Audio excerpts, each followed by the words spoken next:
CNN Chile y 3xI presentan Pares Impares.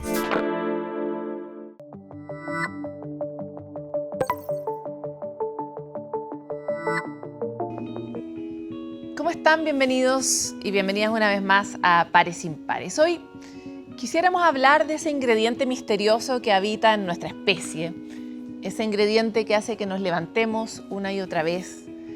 Si alguno de ustedes ha escuchado alguna vez el dicho la esperanza es lo último que se pierde, sabrán que viene del mito de la caja de Pandora que abre esta caja, se dice que era una tinaja, que al abrirla salen todos los males del mundo que habían sido guardados en ella.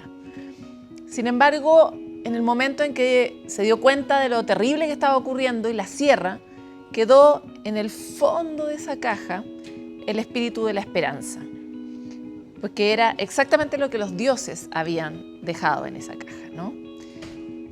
Eso nos lleva a conectar directamente con esta herramienta que tenemos los humanos y no sabemos dónde habita, que es tener esperanza o desarrollar lo que hemos llamado la resiliencia, la capacidad de volver a levantarnos ante el dolor, ante la dificultad, ante los traumas de la vida, ante la tristeza, ante lo adverso, ¿no?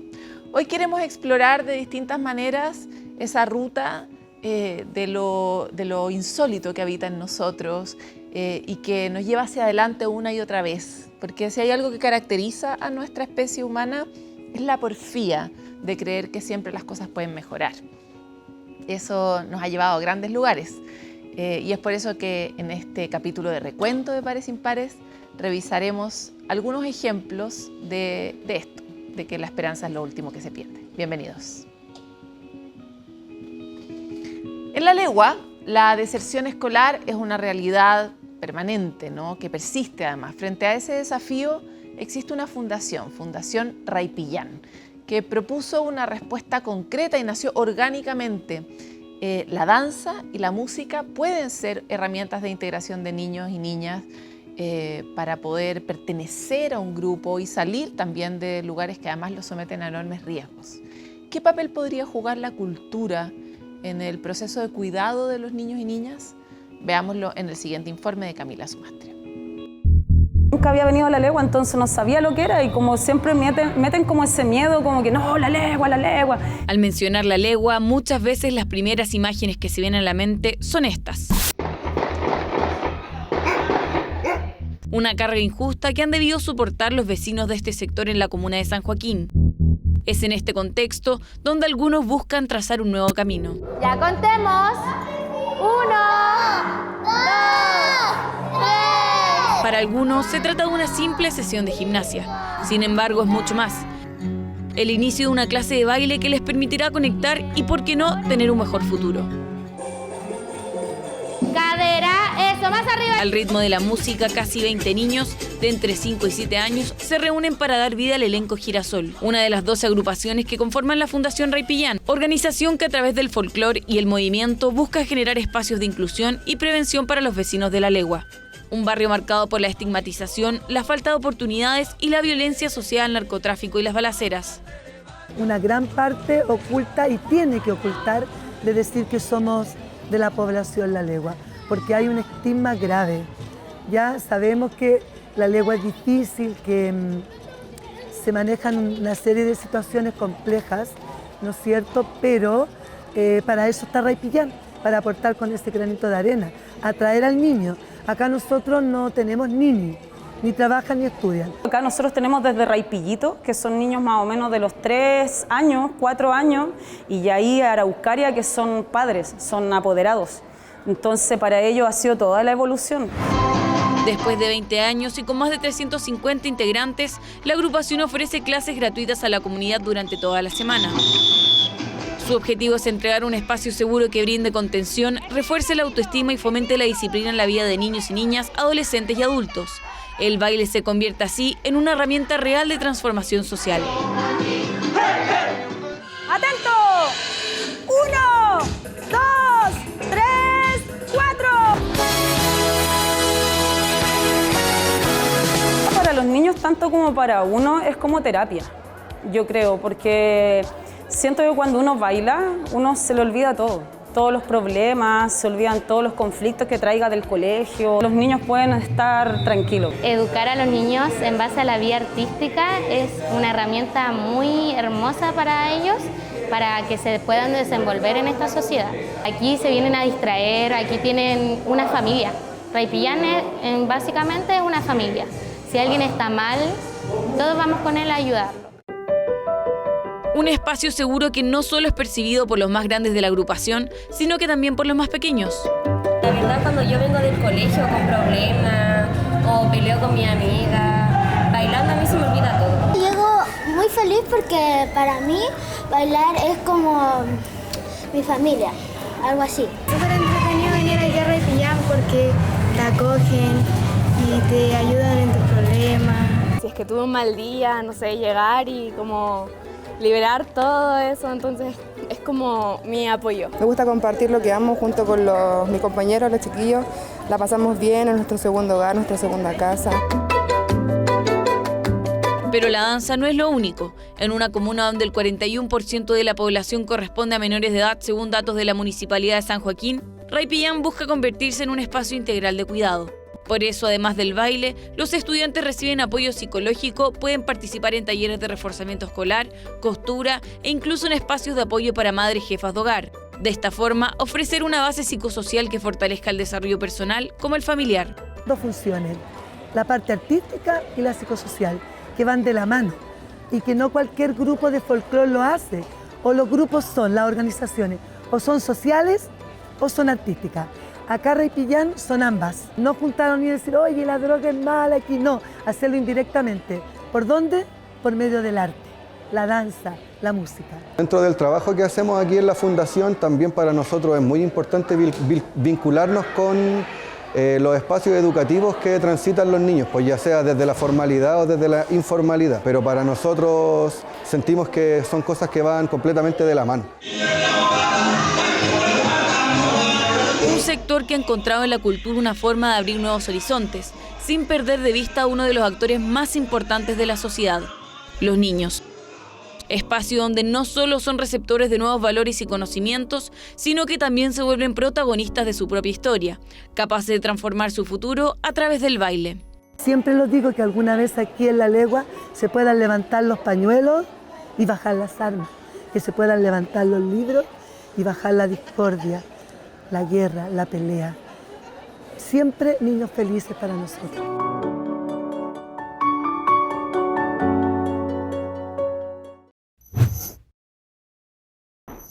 En tiempos de crisis hay gestos que dicen mucho más que las palabras. Uno de ellos, y muy concreto, una infraestructura social crítica, son las ollas comunes, que surgen cuando la necesidad aprieta y lo hacen con mucha fuerza, con solidaridad, con alegría y con mucho sabor a comunidad. Es por eso que en la siguiente cápsula animada les queremos contar sobre las ollas comunes y su relevancia para el tejido social.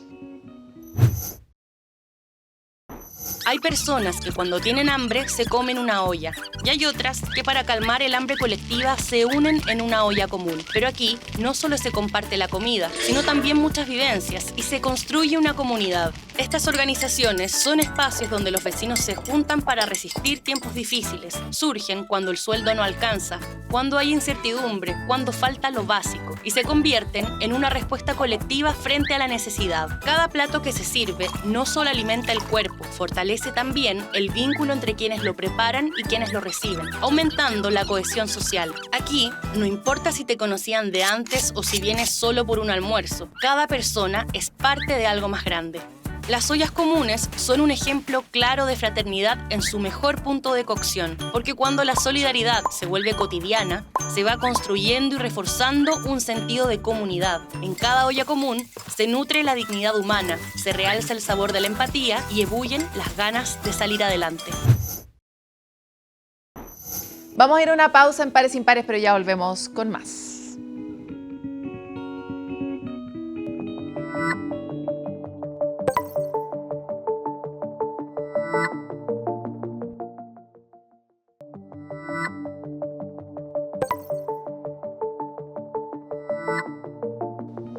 ¿Cómo podemos garantizar el bienestar de niños, niñas y adolescentes? en particular de los que han pasado por centros de menores, que sigue siendo una permanente deuda, ¿no? Preguntas que esta sociedad no ha sabido responder. Para poder profundizar en este tema, durante Pares Impares en su temporada 2025, tuvimos una conversación con un niño que vivió esa experiencia y hoy es su nombre. Es Talia Arriagada y de su experiencia sacó esperanza y la convirtió en una red, la red Egresa. Es el cofundador de esta red que permite justamente darle un camino a esos niños que crecen en situaciones de mucha vulnerabilidad y que necesitan seguir siendo acompañados. Veámoslo. Hemos hablado de infancia, hemos hablado de las distintas problemas que tenemos para, desde la infancia, construir cohesión social. ¿Por qué? Porque le damos bastante la espalda a la infancia y la prueba de eso es el deficientísimo sistema que tenemos para cuidar a niños y niñas desde el Estado, pero también la dificultad que tenemos para cuidar a niños y niñas en los distintos establecimientos educativos e incluso dentro de las familias. Sin embargo, cuando los niños crecen, tenemos un nuevo problema y es que tampoco somos capaces de seguir cuidándolos cuando empiezan su vida más adulta. Y existe una enorme realidad de niños que egresan de instituciones que los cuidan por parte del Estado y no tienen proyecto, no tienen posibilidades o alternativas para efectivamente surgir y crear una propuesta. Es por eso que hoy estamos junto a Talia Arriagada, que es cofundador de la red Egresa, que se ha focalizado justamente en esas personas que sí quieren tener más y nuevas oportunidades, pero de pronto salen de un hogar y no tienen ninguna posibilidad para poder retejer sus vínculos o armar sus propios proyectos. Muchas gracias, Tali, por estar en Pares Impares.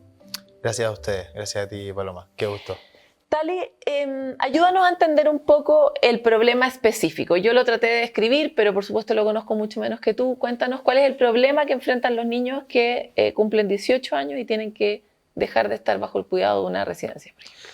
Mira, el problema, incluso yo que viví esa experiencia, lo veo cada vez mayor, pero siendo así muy preciso, se debe principalmente a que hoy día no existe una política pública sólida, bien conformada, que de alguna forma garantice, porque sí hoy día actualmente promete, pero que garantice un buen desarrollo del proyecto de vida del adolescente en la residencia de protección. ¿Qué pasa? Que el actual servicio, y así ha sido históricamente, está creado para la revinculación familiar, ¿cierto? Bajo la idea del derecho de vivir en familia, pero resulta que cuando esto no se logra, no hay una revinculación familiar, se mantiene aún así esa promesa, dejando de lado al joven, al adolescente, y nos encontramos con que esta problemática se ve de frente, principalmente al adolescente, a los 18 años, que es cuando se deja de considerar un niño, por así decirlo. Ayúdame a entender algo, porque por sentido común uno creería que si estos niños llegaron a estar en una residencia de protección, porque justamente sus familias tenían algún tipo de problema, o sus papás directamente no estaban, o cualquier circunstancia que se haya dado, ¿por qué cuando ellos salgan efectivamente van a tener una familia? ¿Cuál es el supuesto que está detrás? Porque, por otro lado, me imagino que la mayoría de los niños no necesariamente tienen un vínculo. No.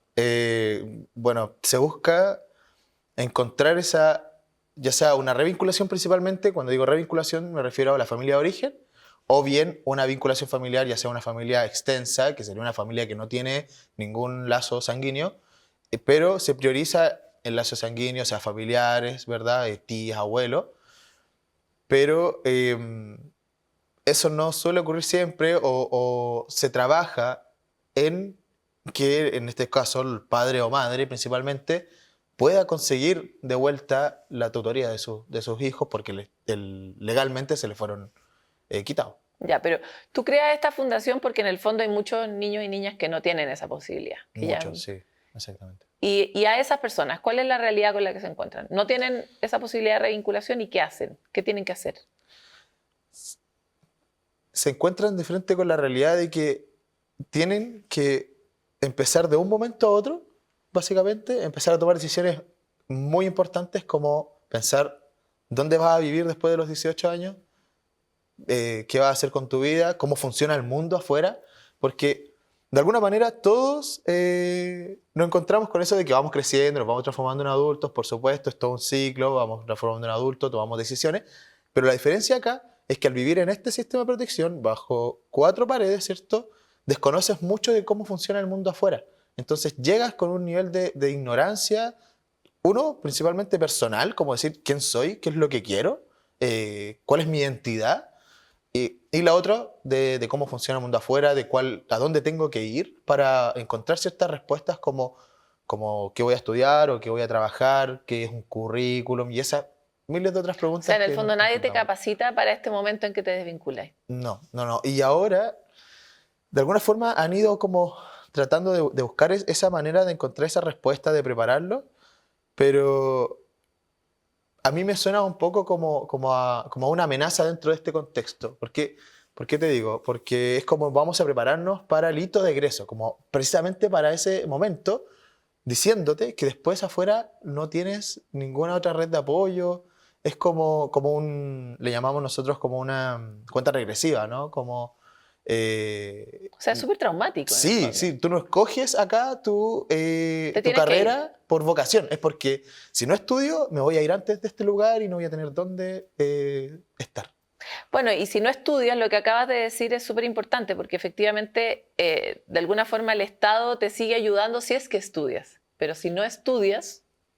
Mira, actualmente es así. Hoy día hay orientaciones técnicas, de alguna forma, desde Red Egresa. Yo también personalmente tengo la idea de trabajar en colaboración, ya de no ir de frente como echando la culpa al sistema de protección precisamente. Creo que es más bien una cosa como de un trabajo colectivo, intersectorial, etc. Entonces, de alguna forma, está la rueda andando para tratar de ir creando ese proceso de transición lo más como real y práctico posible, pero ahí ya nos encontramos en que depende de las voluntades a nivel organizacional, de las personas, de que pongan realmente una persona como a trabajar específicamente con esta necesidad del adolescente, pero en un sistema que está en un colapso absoluto, donde entran y entras niños y hay de alguna forma que desocupar cama, ¿no? Entonces, en ese caos, tratar de pensar en tu futuro es muy difícil. Oye, esto es un juicio que tengo, no tengo realmente ningún dato, pero para mí como persona es más fácil solidarizar, empatizar, querer cuidar a un niño más chico. Pero cuando los niños ya se ponen adolescentes, y por supuesto cuando están cerca de los 18 años, esa disposición diría baja, porque uno los ve menos niños y además hay niños que son muy grandes que también parecen adultos por las mismas vidas que han tenido. ¿Cómo ves tú o cómo sentiste tú ese tránsito? Desde que tú tenías, no sé, 12, 13 años hasta que tuviste 18. ¿Con qué ojos te miraban? ¿Cómo te trataban? ¿Y cómo sentiste no solo tu experiencia en la residencia, sino también de la sociedad? Sí, ahí me pasan dos cosas, porque por una parte tengo mi experiencia personal y por otra lo que... a ver, si yo hoy día me dedico a esto es porque de alguna forma nunca vi solamente mi experiencia personal, siempre traté de estar como pendiente a qué pasaba con quienes de alguna forma eran mis pares, que pasaban por experiencias similares. O sea, tú tuviste una mejor experiencia en el fondo. En comparación con algunas, yo creo que sí, definitivamente. Si no, no estaría aquí. O sea, así de extremo, definitivamente. Sí, yo tengo ahí, no puedo o no es mi estilo como quejarme precisamente por las cosas que sí se me vulneraron, en fin. Pero ahí me pasa que a nosotros, creciendo en este sistema de protección, a medida que vamos siendo ya adolescentes, que parecemos adultos, como dices tú, hay dos formas, principalmente. Una, donde aparentemente estás haciendo las cosas bien y los adultos te empiezan a tratar como tal y decir, mira, a pesar de estas necesidades, tú no necesitas tanto más, ¿no? Como necesitas tanta más ayuda, has madurado más con el tiempo por las cosas que te están pasando, entonces... Que fue tu caso, porque tú eras adaptado, te portabas bien, dentro de toda la gente decía, mira, sabéis que vas tan bien que tal vez no necesitas más. Claro, entonces empezamos como a cuestionar quién necesita o no necesita de cierto apoyo y por otro lado podría estar el joven que de alguna manera pareciera ser que demanda muchísimo más pero ahí se nos pone a cuesta arriba para cualquiera. Entonces queda de verdad la voluntad de un adulto decir, ¿te ayudo o no realmente?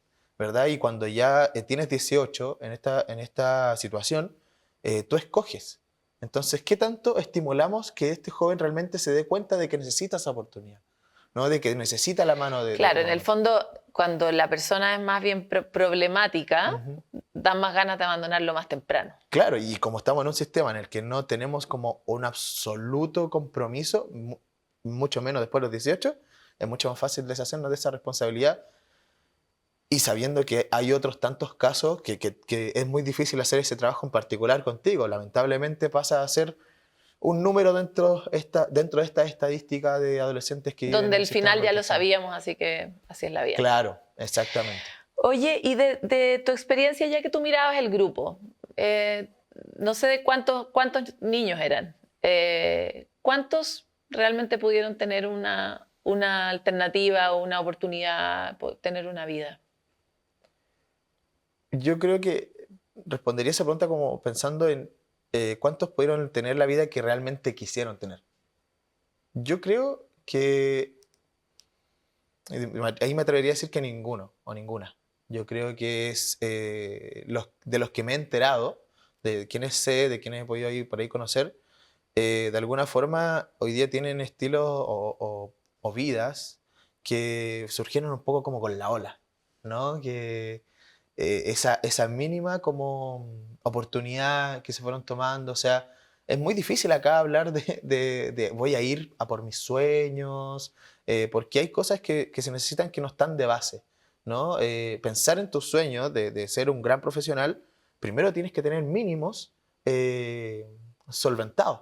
Entonces, por ejemplo, un lugar donde vivir, no sé qué comer, me voy a lo físico, porque en lo interior, en lo psicológico, ¿para qué hablar? Es otro gran cuento. Entonces, todo eso también empieza a pesar en esa etapa.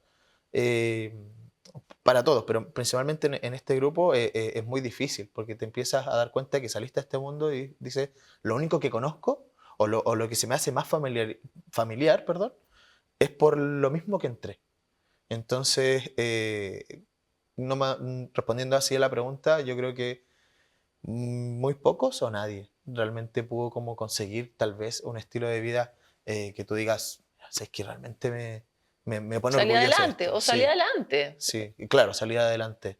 Y yo personalmente me encuentro en pleno proceso. Obviamente también tengo, yo creo, aún ciertos desafíos que vienen desde esta misma experiencia, teniendo ya 27 años, imagínate. Me parece interesante esta conversación porque estamos en un momento de bien poca solidaridad y afecto por los jóvenes y particularmente los jóvenes que están en situaciones vulnerables. Muchos de ellos eventualmente terminan metidos en redes de delincuencia, etc.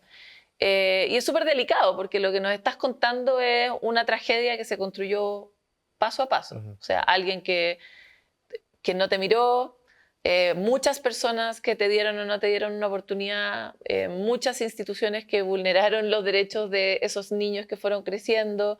Después alguien encontró que como eras problemático en realidad no tenías derecho a una segunda oportunidad y después llegaste a un lugar donde no tenías otra oportunidad y tu vida no pudo salir adelante, ¿no? Entonces, la razón por la que te hago esta cadena es porque me parece súper interesante mirar o poner el foco en cómo nosotros podríamos dejarle de echar la culpa a esos jóvenes y dejar de andar persiguiendo, no sé, pues que tengan responsabilidad penal más chico, en lugar de tomar nuestra responsabilidad social de construir trayectorias de donde puedan al menos tener resguardados sus derechos, ¿no? Sí. Yo es algo, bueno, voy a responder siempre como desde lo que voy conociendo, desde mi experiencia, pero es algo que incluso yo también me voy preguntando, porque hoy día formo parte de esa tribu, ¿no? que pudiese facilitar o no esa oportunidad, o esa persona que podría decirle a ese joven que puede hacerlo, que puede cambiar las cosas, etc. Y al mismo tiempo una responsabilidad súper grande que voy sintiendo igual y que voy tratando de tomar como con cuidado, y lo que me pasa en ese sentido es que, digo, me encuentro como en un dilema entre lo que quiero facilitar humanamente para salir un poco de esta caja de institucionalización, de proceso, de decir, estoy ayudando a este joven porque realmente tengo ese genuino como interés en que esta persona salga adelante, a pesar de que no tenemos ningún vínculo de por medio, o lo estoy tratando de ayudar porque necesito una medición al final del año que diga ayudé a tantos jóvenes. Entonces me pasa ahí muchas cosas, ¿no? Como ir entendiendo cómo funciona la manera en la que puedo ayudar. A ver, me encantaría entrar en detalle en lo que estáis diciendo porque puede que no lo entienda la mayoría de las personas. Tú hoy día trabajas ayudando a esas personas. Claro. Y estás señalando un problema que tienen muchas de las instituciones que ayudan a esas personas, que de alguna forma se relacionan con esas personas como personas, pero también como indicadores. Exacto, esa es la palabra. Sí, entonces, como decía... me pasa eso, pero lo que trato de hacer, no sé si sea la respuesta como correcta, pero es de hacer parte al joven de ese proceso. Pero así, conscientemente. Por más ¿Cómo? por más crudo que suene. ¿Qué le dices? No decir, hoy día no tienes ninguna red de apoyo. Y en verdad llegaste a este lugar porque la situación afuera está podrida, ¿verdad? Tus papás no se van a mejorar porque tú estés aquí. Entonces ya después de cierta edad, yo creo que es como un poco asustar, no asustarlos, pero decirle la verdad para que uno reaccione. Nos pasa que con este grupo de egresados, de algunos que ya somos más viejos, tenemos un punto en común muchos de nosotros que es como un punto de inflexión en nuestra vida. Como que algo pasó, que tocamos fondo y dijimos, ¿sabes que la realidad realmente está dura? Pero yo no quiero eso, quiero otra realidad. Entonces ahí empezamos recién como a salir adelante, ¿no? Entonces, de alguna manera es como, ¿cómo podemos evitar eso? ¿Cómo puedo evitar que Juanito de verdad conozca el mundo del narcotráfico, que delinque, se meta en la delincuencia o ese tipo de cosas, antes de hacerle de alguna forma atractivo este otro camino?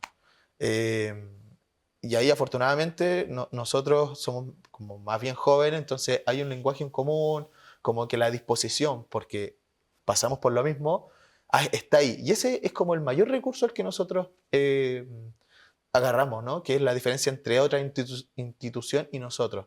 Es como yo pasé por lo mismo, entonces hay un lazo ahí un poco como de hermano mayor que se da naturalmente. Entonces tratamos de tomarnos de ahí para tomar su atención, ¿no? Y que crea lo más posible él, por más que yo tenga un trabajo genuino, que esta persona lo crea. Es decir, de verdad te creo que tú me quieres acompañar en este proceso, de verdad te creo que no me estás mirando como una víctima, etcétera, que me estás viendo como alguien capaz, y por eso voy a tomar yo la decisión de tomar tal programa, por ejemplo, de preparación a la vida independiente, que sea decisión del joven, ¿no? Que no sea un programa más llegando a la residencia.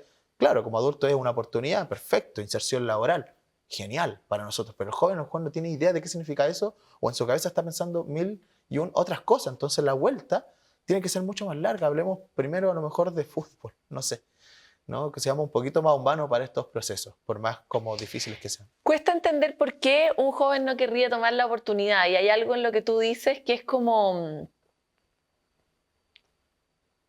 que yo por lo menos escucho tres cosas. Uno, como esta persona realmente cree en mí y no es porque me tiene lástima.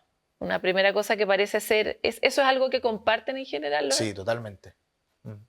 Sí, totalmente. Salir de la imagen de víctima, a pesar de que sí pudimos haberlo hecho, sí, lo fuimos. A pesar de que son víctimas. Sí, exactamente.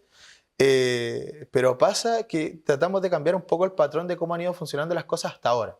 Ya hoy día en noticieros, históricamente, documentales, son cosas que se pasan, son reales.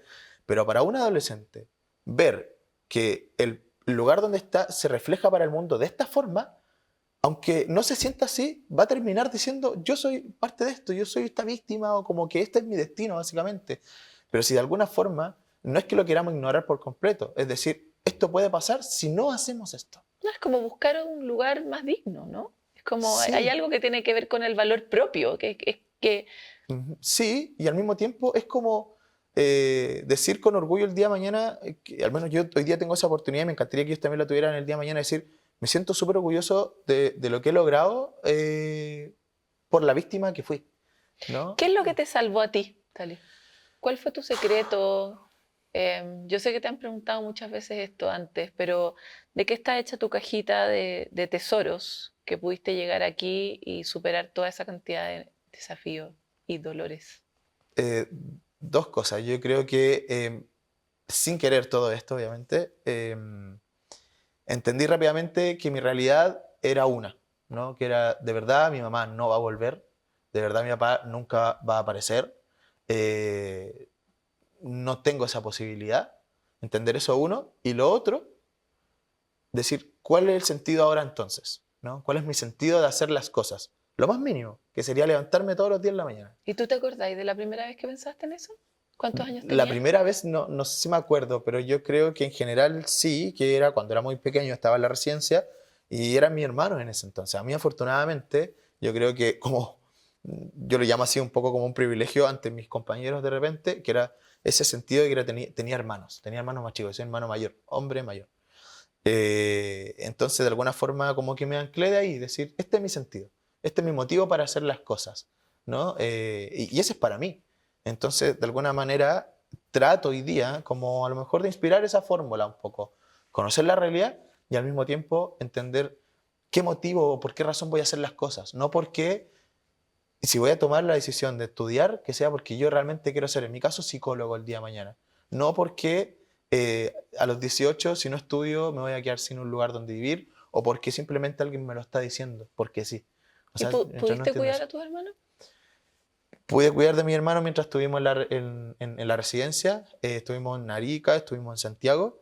Pude cuidar de mi hermano dentro de las herramientas que yo tenía. Y esa forma de cuidarlos, principalmente desde mi parte, fue que me fuera bien en el colegio, ser una persona respetuosa, ser una persona que supiera comunicarse lo más asertivamente posible, manejar de alguna forma algunas emociones, ¿ya? O simplemente como pasar de mis propias emociones para poner foco en las de ellos. Y ese estilo de cosas, un poco como desde el ejemplo, básicamente, fue que traté de ir cuidándolos. ¿Tienes algún recuerdo particular de una persona que sí te hizo feliz, de una persona que sí te vio, de alguien que sí te cuidó?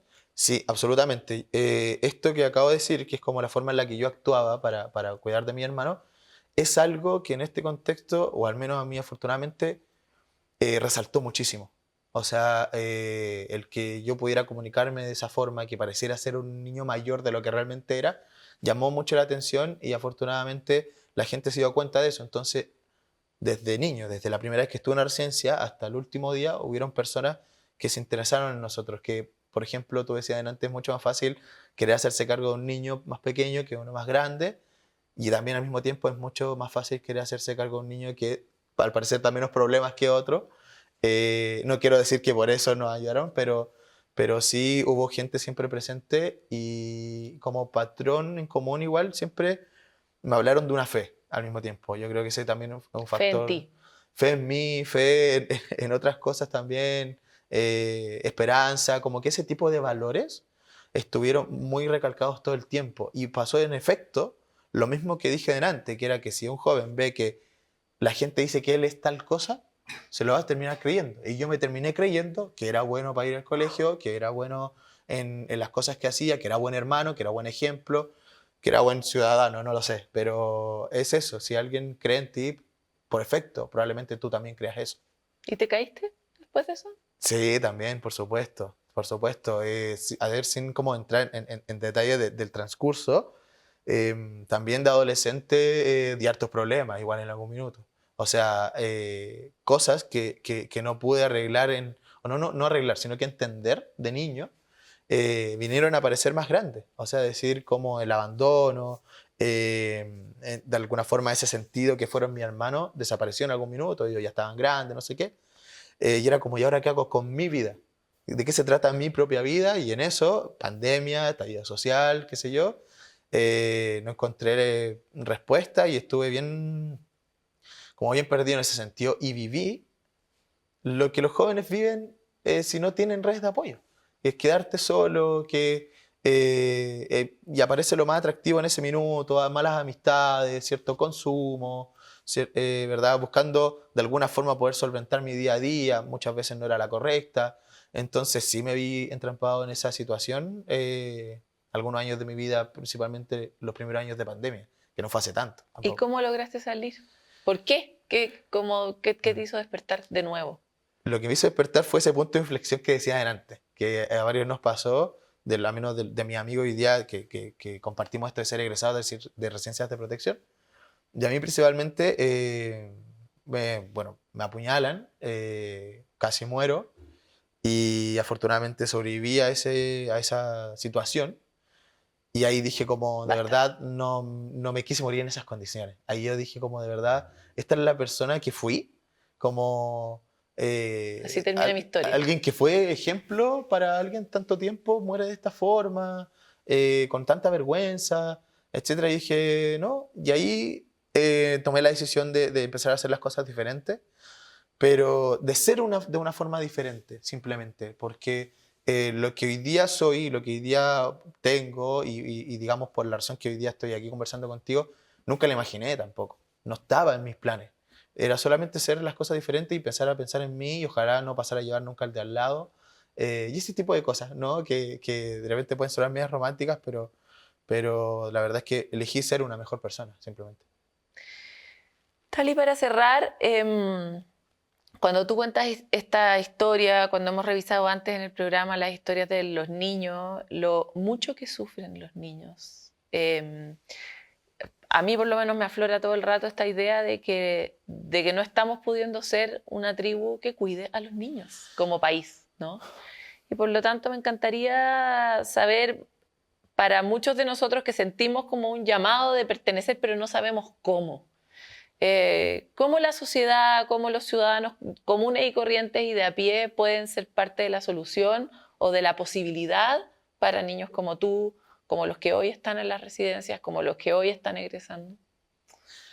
Bueno, voy a tratar de hacerlo más claro en esta respuesta. Pero a mí me pasa lo siguiente, que de alguna manera a quienes vemos como responsables de estos niños y sus vidas, también caemos en esto de estandarizarlos, ¿no? Decir, el servicio no está funcionando, el Ministerio de Desarrollo Social, o sea, nos vamos un poco a las magnitudes. Pero si nos vamos al micro, quienes están ahí día a día y que no estamos escuchando de cómo hacen las cosas y que te motivan día a día a hacer las cosas mejor, por ejemplo, voy a dar un ejemplo, son las tías que le llamamos nosotros, que son estas personas que viven con nosotros todos los días, que nos dan el consejo, que nos llaman la atención también y que no estamos escuchando realmente. Estamos viendo solamente que esta parte de la tribu no está funcionando bien, pero hay cositas, también hay destellos de buen trabajo en la vida de estos niños y niñas y adolescentes. Entonces yo le diría de alguna forma a la sociedad, a este ciudadano de a pie, que esas formas de llegar, por más que no tengan un efecto inmediato y que tú realmente no tengas certeza de lo que tú hiciste causó o no un impacto en ese niño o niña adolescente, lo haga de igual forma. Porque pero sí, por ejemplo, sí pasa así. Que done a las residencias, por ejemplo, que cuide a las tías en cosas súper concretas. Sí, que se involucre. Hay muchas organizaciones de la sociedad civil, por ejemplo, Fundación Abrázame, no sé, para los adolescentes está Fundación Sentido hoy día, yo trabajo en Fundación Candelaria. Hay organizaciones que están ahí en el terreno y que saben muy bien cómo llegar. Te podría mencionar otras, no sé, Sembrar Futuro, que son voluntarios que van los fines de semana a las residencias. O sea, involucrarse de alguna forma. Si tienes los recursos para donar y crees en la causa y te informas lo suficientemente bien y confías, perfecto está, se necesita.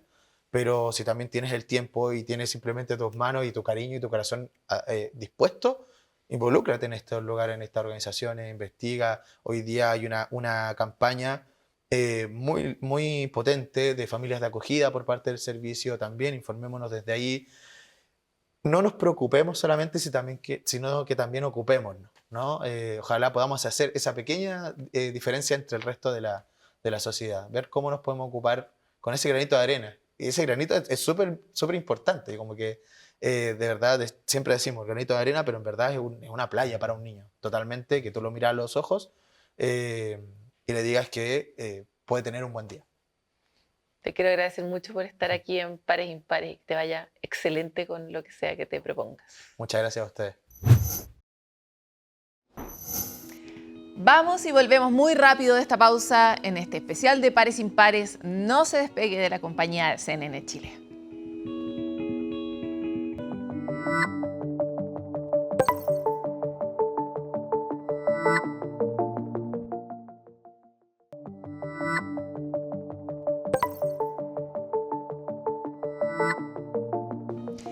tiempos de polarización, en que el odio de alguna forma se empieza a tomar muchos rincones de nuestra vida, queremos recordar la figura increíble de Nelson Mandela, que fue sin duda una de las más importantes del siglo XX.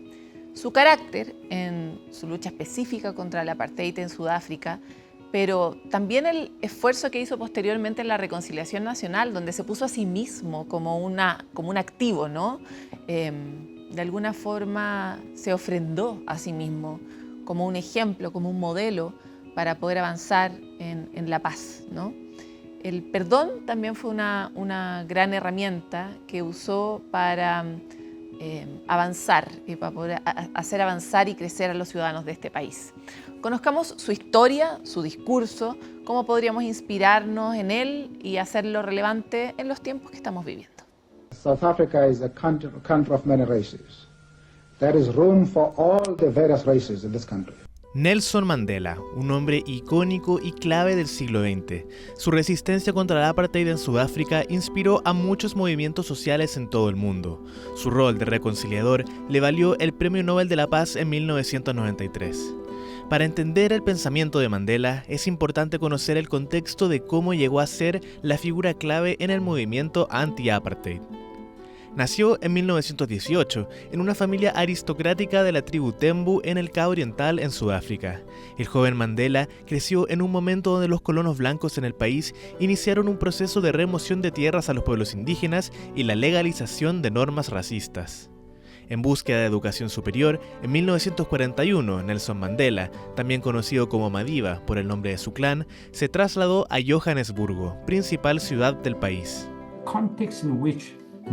El contexto en el que crece la conciencia política de Nelson Mandela, desde las zonas rurales donde forma parte de la élite real y educada, su conciencia política aumenta exponencialmente una vez que llega a Johannesburgo, y entonces pasa a formar parte de un grupo de jóvenes, la Liga Juvenil del Congreso Nacional Africano. The ANC Youth League. When he came to Johannesburg as a very young person, he experienced... Cuando llegó a Johannesburgo siendo muy joven, experimentó la dureza del orden racial de una forma que no había conocido al crecer en una zona rural del Cabo Oriental. Tuvo la suerte de conocer a Walter Sisulu y a otras personas que participaban en la lucha por la liberación. Comenzó a asistir a reuniones y a comprender que tal vez tenía un papel que desempeñar. En 1948, el gobierno sudafricano implementó oficialmente el apartheid. A partir de esto, Mandela se volvió una figura clave en el Congreso Nacional Africano, principal partido político de la mayoría negra del país. Tras varios años en el movimiento anti-apartheid, es arrestado y sentenciado de por vida en 1962. Nelson Mandela pasaría los siguientes 27 años en prisión. Estar en prisión todos esos años con mucho tiempo para leer y reflexionar, creo que le dio la capacidad de mirarse en el espejo. Una vez me dijo que cuando entró en prisión era machista, era sexista, y le llevó todos esos años de profunda reflexión comprender que su actitud era completamente errónea. La convirtió en una especie como de universidad la cárcel. O sea, jugaban a la pelota, pero al mismo tiempo tenían clases así de inglés, de política. O sea, él convirtió como ese espacio en un espacio de educación y cultura. Siempre pensando, porque eso es lo que le decía a sus correligionarios, ¿cierto? Siempre pensando en que un día vamos a gobernar. Necesitamos tener la capacidad y necesitamos ser abiertos y tender puentes. O sea, esta gente, o sea, los que nos hicieron, ¿cierto? Esta segregación, finalmente también van a ser parte de nuestra nación. Es esa mentalidad, la de comprender que solo a través de la reconciliación y el perdón se podría subsanar el tejido social en Sudáfrica, fue la que lo llevó a liderar las negociaciones para terminar con el apartheid en la década de los 90. Él personificaba y representaba lo que algunas personas llamarían reconciliación y el perdón. Tenía valores que se centraban en la justicia, la igualdad y los derechos humanos. Su estatura como estadista, como negociador y su voluntad de tender la mano a sus antiguos opresores y decirles reconciliémonos fue muy importante. was very important. Para construir un gobierno más o menos estable, tiene que tender puentes hacia lugares que no son el del, donde no le es cómodo, donde cierto no es su hábitat natural y donde muchas veces va a también recibir cuestionamientos de parte de los propios. Esta manera de lograr cambios se refleja en la filosofía Ubuntu, concepto sudafricano que significa soy porque somos. Se basa en la ética del cuidado, es decir, en la idea de que el bienestar de uno depende del bienestar de todos. Cuando nosotros pensamos en el concepto de comunidad, ¿cierto? En Occidente lo vemos como el resultado de un pacto entre individuos, ¿cierto? Incluso en un contrato social. Sin embargo, en Ubuntu, la comunidad es algo constitutivo del individuo. Siempre hizo hincapié en que debíamos centrarnos mucho en el desarrollo, en desarrollar a nuestra gente, en asegurarnos de que nadie se quedara atrás, en asegurarnos de mejorar la vida de las personas en todo el mundo.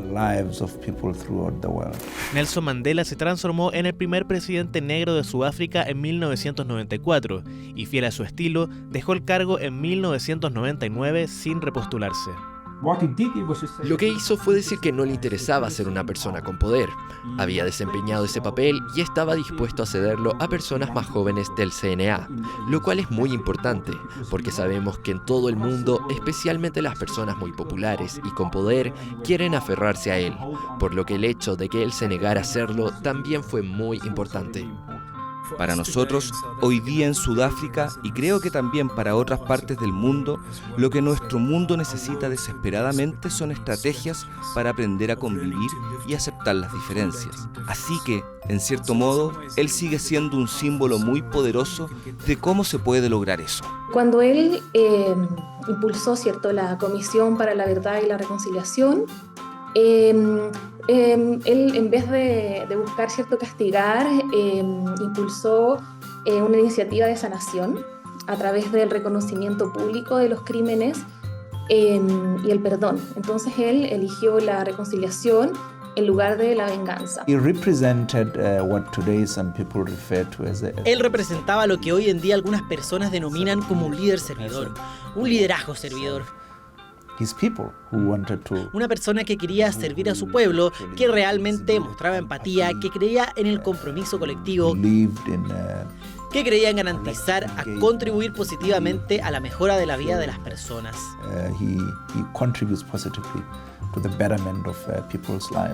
Es la figura de Nelson Mandela, el mismo que entendió que el perdón libera el alma, elimina el miedo. En tiempos complejos, queda rescatar la importancia del perdón y la reconciliación para construir el presente que nos permita una sociedad donde nadie, por más distinto que sea, quede afuera. La sociedad es un tejido complejo, con muchos elementos que lo constituyen. ¿Qué cosa buena de la vida en sociedad no querríamos perder? Nos hicimos esta pregunta en el equipo de Pares Impares, pero salimos a la calle para que ustedes la contesten. Y esto es lo que nos respondieron en Voces Humanas. Yo creo que muchas personas están deseando que no se pierda el respeto. La verdad es que no me gustaría que perdiéramos la tolerancia y la comprensión a todas las personas. No me gustaría que como sociedad perdiéramos el valor de ser empáticos. Como sociedad no me gustaría que perdiéramos más que nada la solidaridad y pensar en el otro. Porque hoy en día estamos viendo que la cosa está marchando muy mal, cero respeto en todos los sentidos. Indistintamente de la nacionalidad, de los colores de piel, por ejemplo, por decirlo de alguna manera, o de distintas condiciones sociales que todos tenemos. Lo que importa es que podamos contar con la otra persona, más allá de su creencia, de su ideología, de su edad. Siento que si pensamos en el otro y no solamente en uno mismo, uno puede escuchar, no sentirse atacado, sino que es la opinión de otra persona y entenderlo también. Si uno no tiene respeto hacia las cosas o hacia las personas, uno no va a lograr nunca nada. Que tenemos que ser comprensivos, que quizás no nos está pasando ahora, pero no todas las personas tienen la posibilidad de vivir en la misma situación. Siento que la solidaridad como que da espacio al diálogo, que algo que puede que se haya perdido mucho ahora por esta polarización que hay. Siempre vamos a saber que podemos contar con la otra persona y eso no lo podemos perder.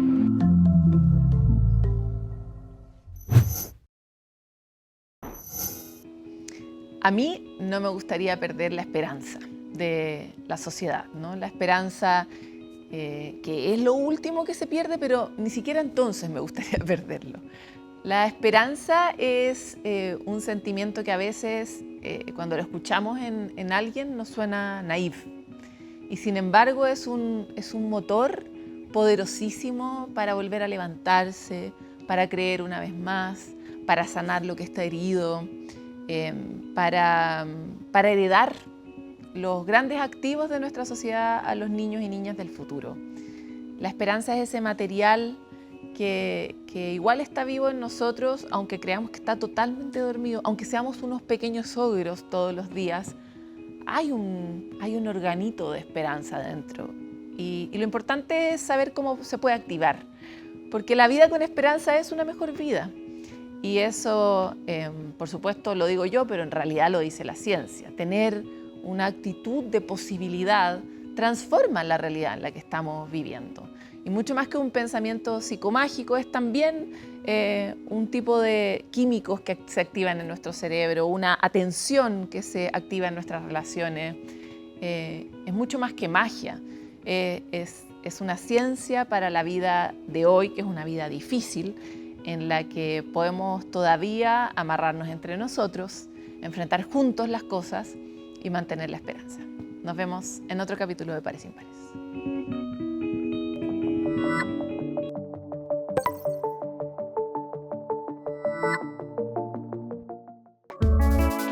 Pares sin Pares fue presentado por CNN Chile y 3xI.